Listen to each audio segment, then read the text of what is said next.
നമസ്കാരം. മാലദ്വീപിനെ വീണ്ടും ഇന്ത്യ ചേർത്ത് നിർത്തിയിരിക്കുന്നു. സാമ്പത്തിക പ്രതിസന്ധി മറികടക്കാൻ മാലദ്വീപിന് ഇന്ത്യ സഹായിച്ചിരിക്കുകയാണ്.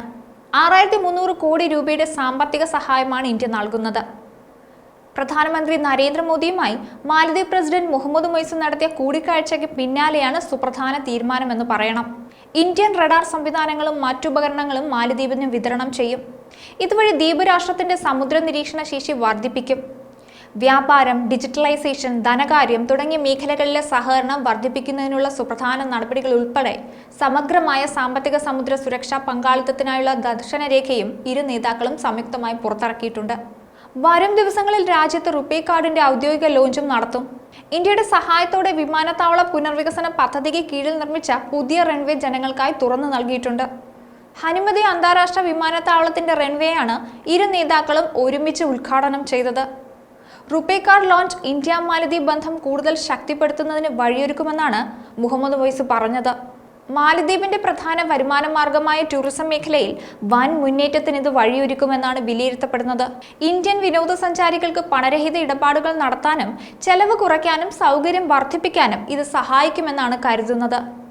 നൂറ്റാണ്ടുകൾ പഴക്കമുള്ളതാണ് ഇന്ത്യയും മാലദ്വീപും തമ്മിലുള്ള ബന്ധമെന്നും സമ്പന്നമായ വ്യാപാരത്തിലൂടെയും വിനിമയത്തിലൂടെയും അത് ദൃഢമാണെന്നും പരസ്പര ബഹുമാനവും അചഞ്ചലമായ പിന്തുണയും ഇതിന്റെ നട്ടെല്ലാണെന്നും മൊയ്സ് സൂചിപ്പിച്ചിട്ടുണ്ട്. ഇന്ത്യയുമായുള്ള നയതന്ത്ര ബന്ധം മോശമായതിനെ തുടർന്ന് ഇന്ത്യയിൽ നിന്ന് മാലദ്വീപിലെത്തുന്ന വിനോദസഞ്ചാരികളുടെ എണ്ണം ഗണ്യമായി കുറഞ്ഞിരുന്നു.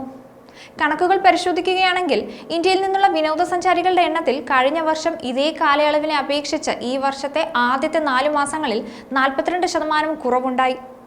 ഈ വർഷത്തിന്റെ തുടക്കത്തിൽ മാലദ്വീപിലെ വിനോദസഞ്ചാര വിപണിയിൽ ഇന്ത്യ 1-ാം സ്ഥാനത്തായിരുന്നു. ബന്ധം വഷളായതിനെ തുടർന്ന് ഇന്ത്യ 6-ാം സ്ഥാനത്തായി.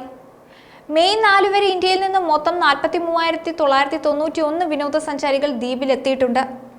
കഴിഞ്ഞ വർഷം ജനുവരി മുതൽ ഏപ്രിൽ വരെയുള്ള കാലയളവ് പരിശോധിക്കുകയാണെങ്കിൽ 73,785 വിനോദസഞ്ചാരികൾ എത്തിയതായി മനസ്സിലാക്കാൻ സാധിക്കും.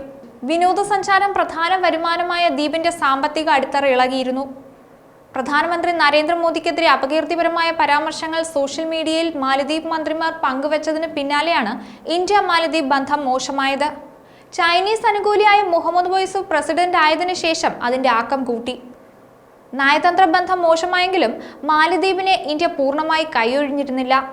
ദ്വീപ് സമൂഹം അഭിമുഖീകരിക്കുന്ന സാമ്പത്തിക വെല്ലുവിളികൾ ലഘൂകരിക്കാൻ സഹായിക്കുന്നതിന് 2022 നവംബറിൽ ന്യൂഡൽഹി ബജറ്റ് പിന്തുണയുമായി $100 മില്യൺ സാമ്പത്തിക സഹായം നേരത്തെ എത്തിച്ചിരുന്നു.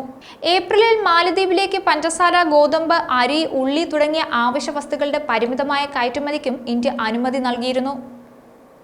ന്യൂസ് ഡെസ്ക് ഈനാട് മലയാളം.